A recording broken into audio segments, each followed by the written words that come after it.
नमस्कार, मैं अर्चना मेहता और आप देख रहे हैं खबर हट। ऋषिकेश से आज एक अहम बयान सामने आया है। जूना अखाड़ा के महामंडलेश्वर अवधूत अघोरी मूर्खानंद महाराज का मीडिया को संबोधित करते हुए उन्होंने बड़े ही जोशीले अंदाज में कहा कि सनातन धर्म अब जाग चुका है। उनका साफ कहना था कि अब हमारे हिंदू भाई जागरूक हो चुके हैं और सनातन धर्म का प्रचार प्रसार अब रुकने वाला नहीं है।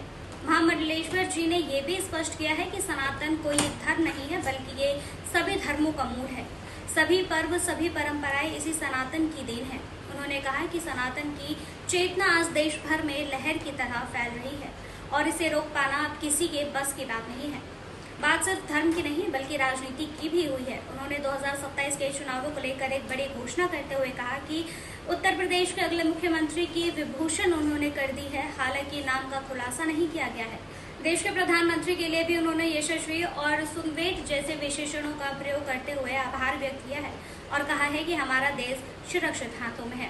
आइए सुनते हैं महामंडलेश्वर जी के वही शब्द, उन्हीं की जुबानी। हम जूना अखाड़े के महामंडलेश्वर हैं, राज्योत्सवी भारत सरकार है। आप क्या पूछना चाहते हैं, धर्म के ऊपर, सनातन के ऊपर या किसके ऊपर?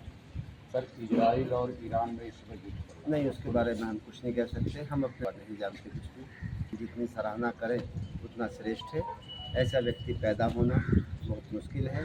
इस व्यक्ति को हम विष्णु का अवतार घोषित करते हैं और जूना अखाड़ा पूरा संत समाज इसको सदा सुरक्षित रखने का वचन देता है और ये हमारा उत्तरदायित्व बनता है कि हम इसकी रक्षा के लिए प्राण प्रतिष्ठा करें, पूजा करें, पाठ करें, जिससे भारतवासियों की रक्षा हो, भारतवासियों का सम्मान हो। सनातन धर्म को बचाने के लिए क्या क्या उपाय करने चाहिए? सनातन धर्म बचाने के लिए हम हिंदुत्व को कठोर बनाना चाहते हैं जी, हिंदुत्व को जगाना चाहते हैं जी, भाई। हिंदुओं के अंदर जो गरिमा थी मुसलमान के प्रति, उसको हटाना चाहते हैं।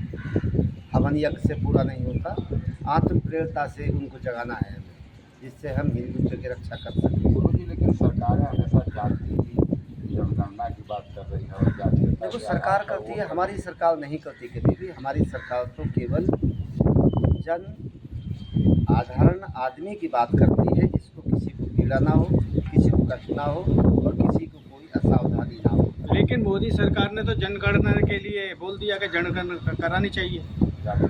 नहीं, मोदी जी जो फैसला लेंगे वो हमें माननीय होगा। सारे सर्व समाजों को मानना पड़ेगा, 14 अखाड़ों को मानना पड़ेगा और भारत की जनता को मानना पड़ेगा।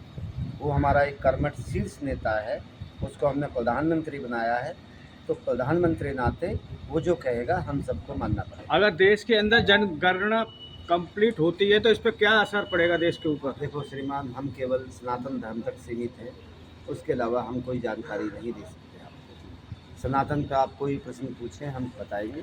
सनातन को कैसे जगाना होगा, हिंदुत्व कैसे जगेंगे? जगा दिया है हमने, बहुत लोगों को जगाया है। हाँ जी। लेकिन आधे से ज्यादा तो हिंदू तत्व सोया हुआ है। हाँ। कोई सुनने को राजी नहीं है। आस्तीन के स्याप बने हुए हैं हिंदू। कथन सत्य, लोग धाराओं में बट गए हैं, जातियों में बट गए हैं, पार्टियों में बट गए हैं, लेकिन सनातन के लिए हमें एक होने के लिए 2026 5 फरवरी दे दो, हम सब एक होकर दिखा देंगे। फिलहाल के लिए बस इतना ही। देखते रहिए खबर हट।